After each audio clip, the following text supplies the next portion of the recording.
започнал с трудности и препятствия, но доказало се, че има ли желание, има и начин.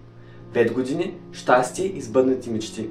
Това днес е платформа Свободни вярващи, амбициозни CBA. Благодаря на вас и моите колеги. Днес, че тя съществува в този си вид, след много дни работа и безсънни нощи, но с една единствена цел – да спечелим вашите сърца.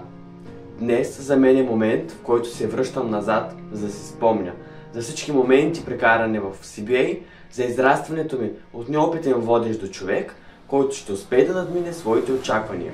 CBA започна от нулата, но с подкрепата на един човек, която беше натушна до мен от моите първи стъпки като водещ и първите издания, които платформата създаде, както и през изкачването на стълбицата на израстването.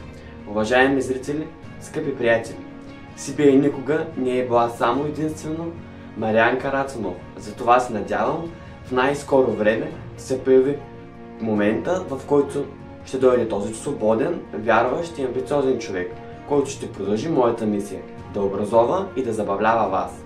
Благодаря на всички, които бяхте до мен през тези 5 години. За мен беше не само отговорност, но и мечта, която вярвам, че в близко бъдеще отново ще продължи. Благодаря ви, колеги!